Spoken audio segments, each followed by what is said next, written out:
You are watching Covinas for Christ, Covina Church of the Nazarene. Ang title ng message natin ngayon is about the mystery of the gospel. And ang text po natin ay matatagpuan natin sa Colossians chapter 1. Umpisan ko po sa verse 24 to 29. Okay, tayo po, samahan niyo po ako sa pagbabasa.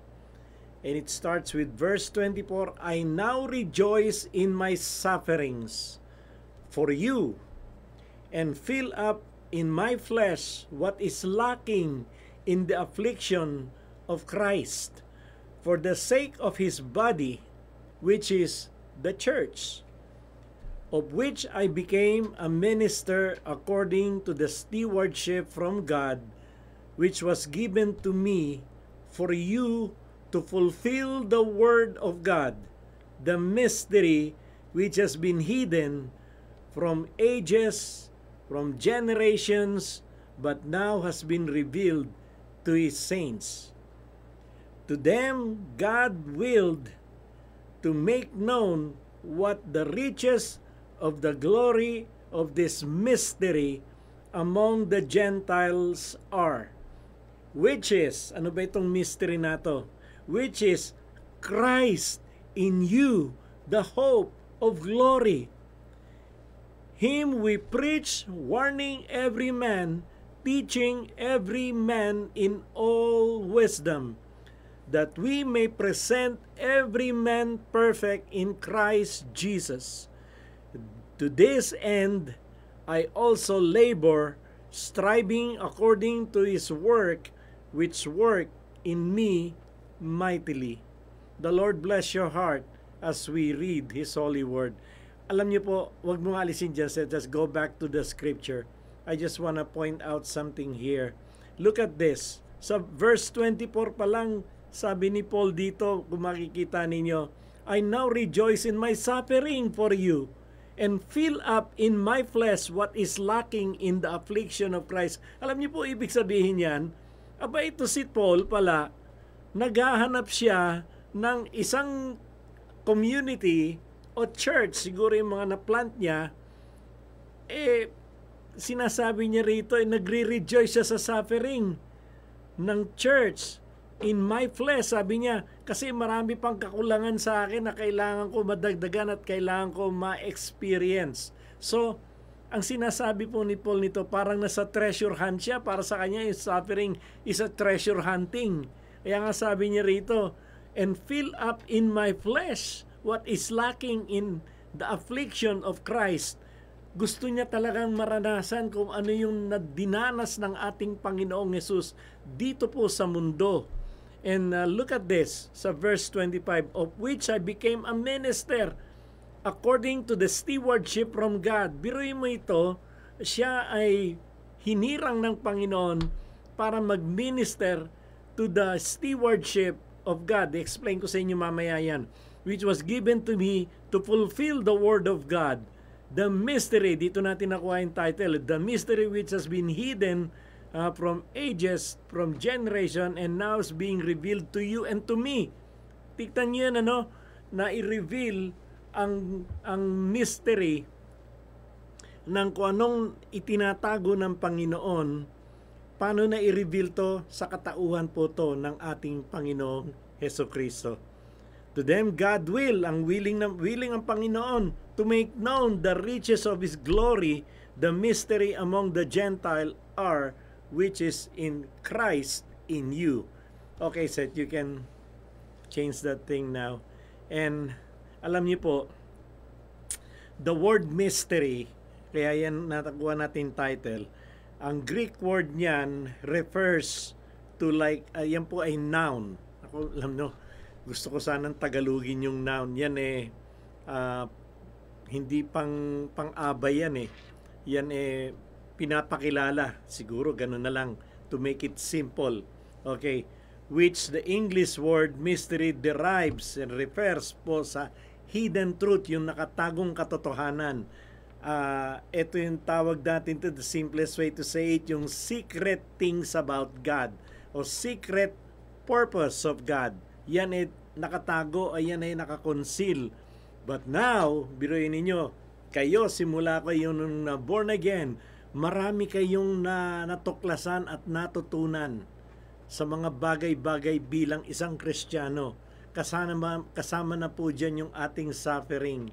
Kaya, do not be wondering why and ask yourself, bakit ako nakakaranas ng ganito? Abay, kasama pala yun. Si Apostle Paul nga, verse 24 pa lang I now rejoice in the suffering. Ang hirap unawain pero talaga pong ganon, no? Pero may mga purpose po lahat ng bagay ng ating nararanasan dito sa sanlibutan. Okay, but now revealed to His saints, particularly yung mystery of Christ among the Gentile. Biruin na reveal yun sa atin ng ating Panginoong Jesus. Hindi lang sa hinirang at piniling mga Hudyo, kundi sa ating mga hentil na katulad ko po na dating hindi mananampalataya na ngayon ako'y naniniwala sa ating Panginoong Diyos bilang Diyos natin. Siya ang ating Lord at tagapagligtas, ang ating Savior. Ngayon, ang mystery of the gospel, kami message ko lang to sa marami. What is it about? What is it about? Ano ba ang ibig sabihin para sa atin? Ang mystery of the gospel is, may tanong dyan, ano ba ito? Okay? Alam natin na ang mystery of the gospel has been revealed in the person of Jesus Christ. Pero para sa atin, ano ba ito? What is it about? Okay, number one, what is it about? It is the suffering for all. Nabanggit ko to kanina na-express ko sa inyo kanina to. Sabi ng verse 24 ay ganito, I now rejoice in my suffering for you and fill up in my flesh. In my flesh is lacking in the affliction of Christ. Abay, kulang pa pala ang nararanasan ni Paul. Gusto niya talagang maranasan yung pinaka-heavy, no? Kumbaga sana yung pinaka-mabigat na gusto niyang maranasan. Para saan po to? Kasi pag hindi nakakaranas si Paul, parang marami pa siyang kulang. Pag dadayo siya sa isang lugar na gusto niya magpahayag ng gospel, siguro marami nagtatanong sa kanya na hindi niya masagot. Kaya yung mga kulang na yon, na-fill up nung mga suffering ng mga kaibigan niya at mga kakilala niya. And sabi nga niya rito, lacking in the affliction of Christ, which means marami pa siyang kulang na kailangan he needs to experience and be filled by those experience of suffering for the sake of what? For the sake of church. Which is the church? His body. Okay? Kaya ang suffering, ang Greek word nito ay is about pain, affliction, misfortune, inward passion that a person needs to endure. Nakatulad ko, ako'y marami pong nararanasan na affliction, maraming mga bagay na ako'y nakakatanggap, yung pala ay kailangan ko rin yun. Pero hindi ibig sabihin na ako'y magpapasawalang bahala. Paul expressing joy kasi natutuwa siya, alam niya kasi gagawa at gagawa ang Panginoon sa buhay niya. At ganun din ang pananaw ko na alam ko ang Panginoon ay kikilos sa kalagitnaan ng aking paghihirap, pagdurusa. Kasi ang pinakamabigat na pagdurusa na mararanasan nating lahat, lalo na po kung pastor, yung mga minahal mong tao na halos pakainin mo sa palad mo, pagkatapos pagdating na huli sila rin ang tutuklaw sa iyo. At maraming kasinungalingan ang ipahayag nila laban sa iyo. Ang mga kasinungalingan, isa yan sa affliction natin lahat. Hindi ko mo kailangan na maging pastor para makaranas ng affliction. Kasi maraming tao sa panahong ito ay ginagamit din ng demonyo. At ang demonyo na gumagamit sa kanila, ang mission nito ay magkaroon ka ng affliction, magkaroon ka ng mag-suffer ka. At ito ang napatunayan ni Paul. Abay, kulang pa ako sa nararanasan ko. Kailangan ko yung affliction ninyo. Kailangan ko ma-experience niyan.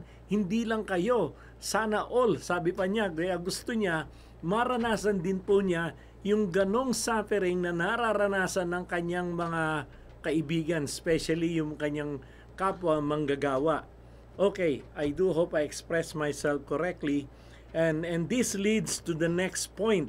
Yung what is it about? Not only in suffering, kaya tayo nakakaranas ng suffer para tayo maging good steward. In verse 25, this is what it says.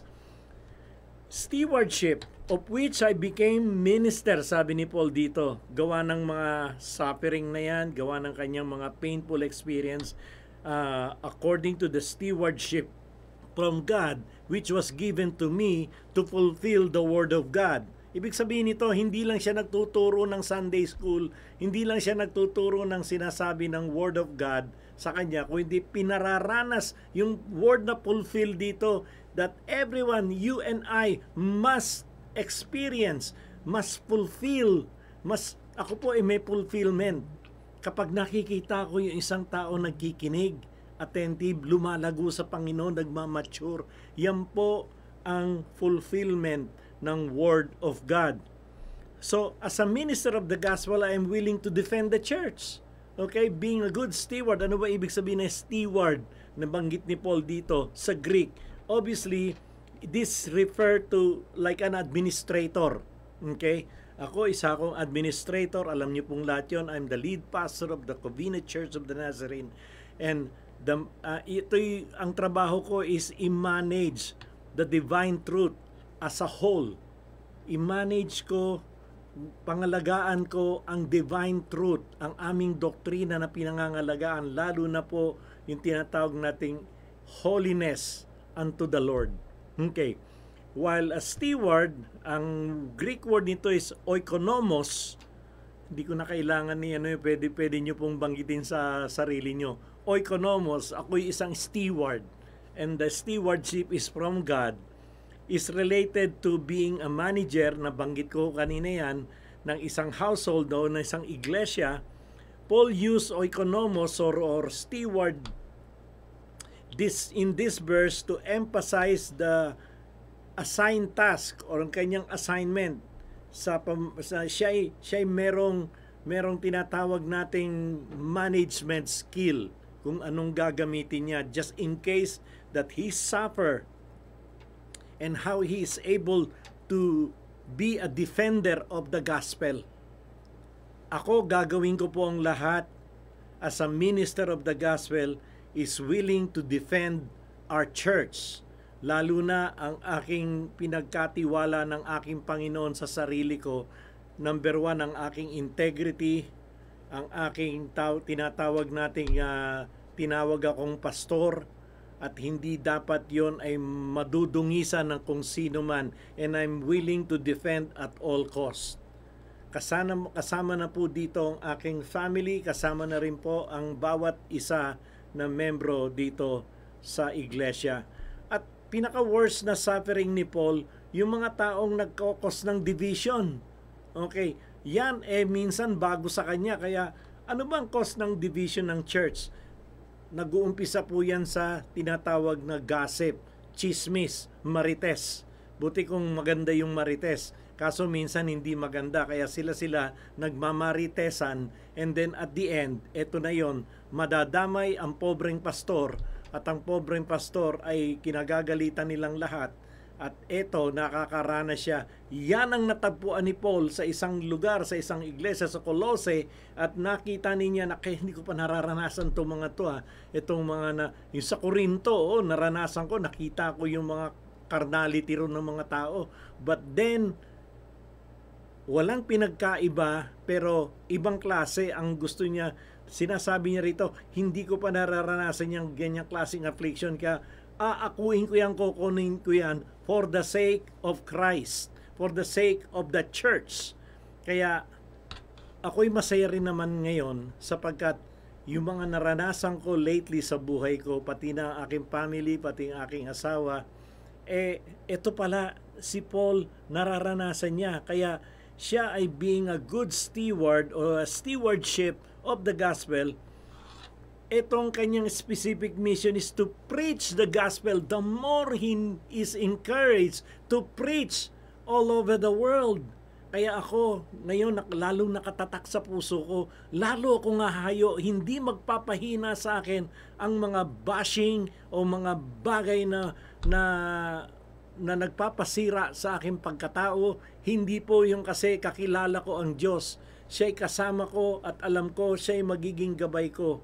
At sabi sa akin ng Panginoon, don't worry, Pastor Sunny, kaibigan ko, you are with me and I am with you. I will protect you, I will lift you up with my righteous right arm. Ganyan po kayong mga nanonood ngayon na pastor. Huwag niyong kakalimutan na meron tayong Kristo sa buhay natin. He will defend you, He will provide for you, He will protect you in every way. Huwag po kayong matatakot sapagkat nasa harapan natin ng ating Panginoon. Sabi nga niya, di ba, sa Old Testament, ulitin ko, maraming beses ko kinokoto, touch not my anointed one, do no harm to my prophet. Kaya inuulit ko, kung ikaw man ay kabilang sa mga gumagawa ng mga nag-aalipusta, lalo na sa mga naglilingkod sa Panginoon, ay ngayon pa lang ay magsisi na kayo sa kasalanan nyo. Sapagkat hindi biro at hindi biro sa mata ng Diyos. Take it from me and take it seriously. Hindi na ako magyayabang ko yung mga naranasan ko nung nakaraan, yung mga taong nag-aalipusta sa mga manggagawa ng Panginoon because they are called steward or they are stewardship. Marami pong naglilingkod na ngayon wala naman talaga sila. They're serving with pleasure. Pero hindi po yun ang totoo. Ang maganda, ikaw ay magsaserve na ang iyong iglesia nakakaranas ng isang pagsubok. Kaya sabi ko sa church kanina, ang prayer ko, that all of you regardless of your number, all of you will be treated as a whole with the angel of the Lord will guide you and protect you. Ganon din po kayong lahat na nangunguna, naglilingkod, nagpapahayag ng salita ng Diyos. Abay kayo, pagka hindi nakakaranas ng affliction, magtanong na kayo sa Panginoon, Lord, ano bang nangyayari? Ba't puro kaligayahan ang nararanasan ko? Wala yata akong affliction. Ay, ang gusto ko, katulad ni Paul, naghahanap siya ng mararanasan niya. Nang sa gayon, ikaw ay maging mabuting steward ng iyong iglesia, that you know how to defend, that you know how to minister to each and every member of your family or your church. Tama po ba? So, again, number one, it's the suffering. What is it about? It's about the suffering. It's about stewardship. Thirdly, it's about special revelation. Okay, habang tayo nakakaranas ng hirap, habang tayo'y nagiging mabuting manggagawa ng Panginoon, nagsisikap tayo kung paano natin mapapalago ang kingdom of God. Keep in mind, we have a mandate to do. Ano yung mandate natin? To seek ye first the kingdom of God and His righteousness, and all these things shall be given unto you. Lahat kayo na nagmi-minister sa kingdom of God, sa churches, always make it to a point that you will always seek God's plan. Sabi nga dito, okay, ulitin natin, yung verse 26 to 27. Ito yung natawag nating special revelation. The mystery which has been hidden from ages and generation and from generation, but now has been revealed to His saints. Verse 27, to them God willed, okay, kinaloob ng Panginoon to make known what the riches of the glory of His mystery among the Gentile, which are, ano yun? Christ in you. Si Kristo ay nasa inyo. Ano ito? The hope of glory. Anong ibig sabihin nito? Ikaw, ako, kayong lahat ng mga nanonood kayo, you are the hope of glory of Christ. Sapagkat si Kristo ay nasa loob ninyo. Huwag po ninyong kakalimutan yon. Ang nangyayari, nakakalimutan nyo po yon. Tinititigan nyo ang mga taong kala nyo naghahanap pa kayo ng kamalian. Wala namang mali. Ang problema lang, kayo mismo na nakaharap ngayon na pumupunta pa sa iglesia, nagha-hallelujah, pero wala naman si Kristo sa loob ninyo. Tanungin niyo sarili niyo, is Christ really in me? If Christ is really in you, your heart will be pure. You are always humble and submissive to the present authority of the church that Christ has appointed as teachers, pastors, leaders, whoever. You will submit yourself regardless. Regardless. Kung saan ka in-appoint ng Panginoon, you need to endure. Folks, hindi po gawang biro ang maging isang Kristiyano. At hindi rin gawang biro ang mga bagay na kayo-kayo'y nag-uusap laban sa isang leader ng isang iglesia. I warn you, and I'm not gonna get tired of warning you, kasi sinabi rin ng Panginoon ni Paul dito, ang suffering namin, God take it in heaven on His throne. He knows the truth. He knows, and nothing is hidden in His sight. Kung ikaw ay punong-punong kasinungalingan ngayon, rebuke yourself. Rebuke the devil who's trying to fill your life with falsehood, with lies and everything. Ayaw ng Panginoon yun sa mga Kristiyano. Ang gusto ng Panginoon, ang hinahangad ng isa ng ating Panginoong Yesus, nire-reveal niya ang kanyang sarili sa inyo at nagpapakilala siya sa inyo sa pamamagitan ng mga naglilingkod sa inyo ng tapat. Marami po akong pinaglingkuran sa mahabang panahon, sa mga nagdaang panahon. Pero sad to say, marami rin na hindi lumago. Siguro hindi nila naiintindihan ang aking preaching, ang aking teaching. I'm so sorry about that. But there's no sorry because the Word of God has been revealed all throughout the year. I know my mouth, I know what I have been preaching. Only those that has been revealed to me by the Father. This is what Jesus said, and I'm sharing it to you. This is a treasure that you will always remember. Ngayon, yung mystery ng gospel, what is it about? It is about a special revelation. Kasi yung creation sa Old Testament, ang tawag natin sa theology nun, is a general revelation.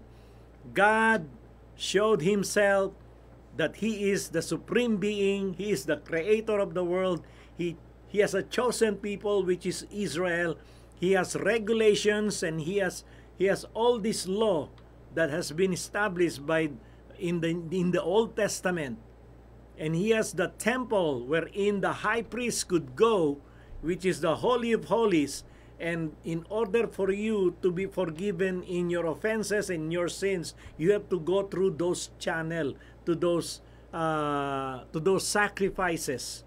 But now things has been revealed when Jesus showed up, di ba? When He showed up, He revealed Himself who He is. He is God. He is the Son of God, who is the Savior of the world. Yan ang mystery na special revelation in the person of Jesus Christ, who is now in you. Christ in you. Very specific yung word na yan. Kaya ikaw ay nasa sa iyo si Kristo. Ano ka na ngayon? You are the hope of glory. The hope. You whoever you are na nanonood ngayon, lahat kayo, magne-name siguro ko dito sa ano ngayon, nakikita ko naman ho kasi kayo. Kaya I do hope and pray na lahat kayo na mga kasama ko ngayon sa araw na ito, magtagpo kayo ng mga kaibigan nyo. They need to hear that Christ is in them, that they are the hope of glory. Sila ang pag-asa para sa kaluwalhatian ng ating Panginoong Jesus. Mga kaibigan, hindi ko alam kung alam nyo na po yun, pero I hope ngayon sa araw na ito, alam nyo na the reason and why the mystery of the gospel is all about. And it is about you being filled with the Holy Spirit of Christ. And it is my prayer and challenge you tonight that you will come together and be as one, because we are one in Christ. Ako po ay kakampi ninyo, hindi niyo po ko kaaway. The reason why I'm saying this to you is to lift you up and let you know this is what the gospel is about. It is about the suffering, the stewardship, and the special revelation comes from the Holy Spirit of God. And finally, ano ito sa atin pag tayo a good stewardship? It leads us to strive hard, to work hard, striving hard, according to verse 28 and 29.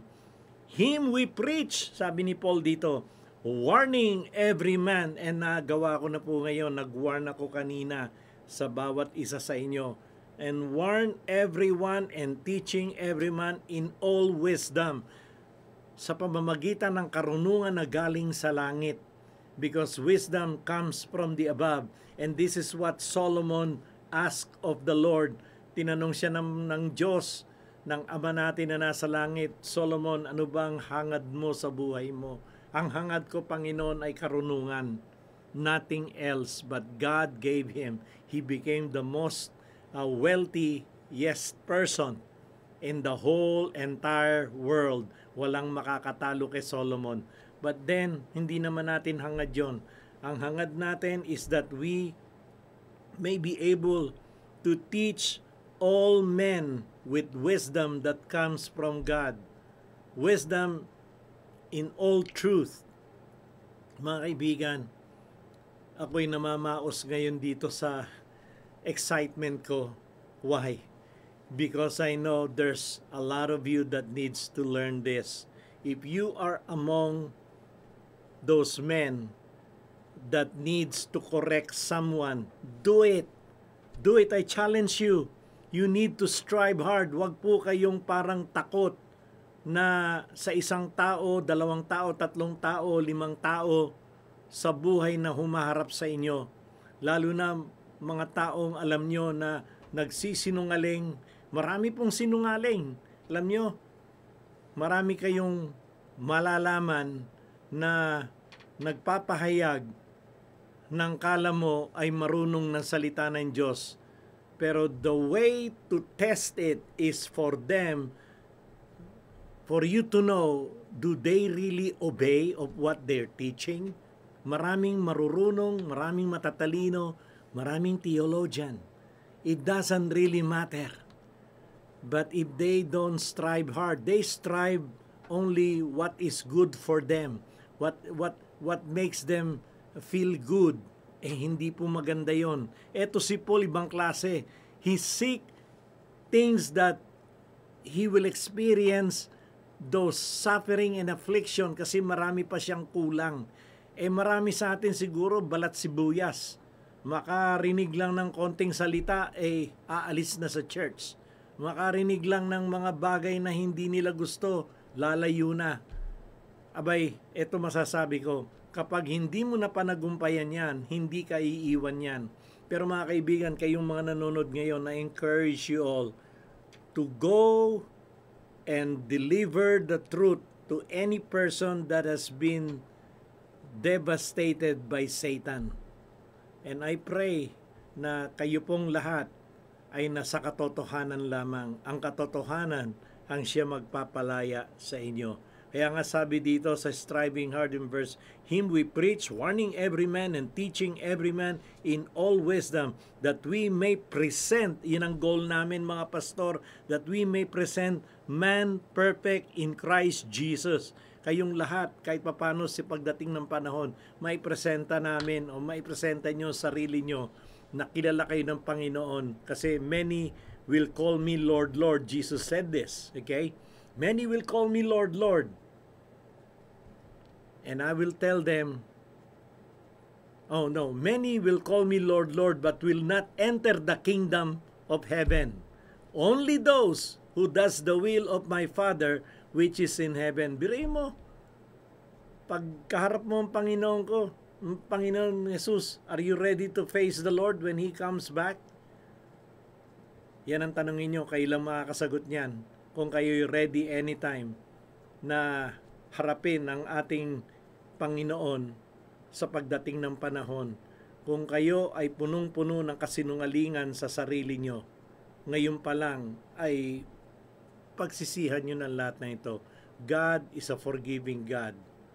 Kaya nga sabi ko sa marami na ako'y isang pastor na hindi mahirap kausapin. Ako po ay approachable anytime you come to me and say to me, Pastor Sunny, nakagawa ako ng hindi na maling bagay. Ako po sana'y paumanhin at bigyan niyo ako ng pagkakataon na may ayos po. Ako'y sa katulad sabi ko, madali kausapin ng isang pastor. Hindi ko po niyayabang na ako'y ganito, ganon. No, ang sinasabi ko, yan ang inuutos sa atin ng Panginoon. Forgive, always forgive. And God is, yan ang sinasabi ni Paul dito, striving according to His working which work in me mightily. To the end, I also labor, striving according. Tignan niyo yung verse 29. Basahin niyo na maigi ito. Try to internalize this verse. To this end, I also labor, striving according to His working, which work in me mightily. Ang Panginoon, nagtatrabaho siya sa inyo. And He fills you with love, gentleness, kindness, the fruit of the Spirit. He fills you with all these things that you may be able to do the things and what we call what is right. Kung ano yung tama. Yan ang hangad ng Panginoon. Kaya huwag niyo pong kakalimutan ang natutunan natin sa araw na ito. The mystery of the gospel, what is it about? This is all about the suffering, number 1, stewardship, special revelation, and the word striving hard. I do hope and pray I have explained myself well to all of you. Maraming salamat mga kaibigan. At huwag niyong kakalimutan, take it to heart. Try to internalize it tonight. Kung kayo ay may mga bagay na dapat niyo pong maging tapat sa inyong kaibigan, better do it now. Because you do not know if there will be tomorrow. Kaya ako nagpapahayag ng ganito sa inyo. Gusto natin maitama yung mga kamalian. And God is the God of second chance. If you know the truth, then share the truth. So the truth will set each and everyone free. Thank you for watching this video. Don't forget to click the like button, share this with your friends, or for more videos like this, make sure you subscribe. God bless you.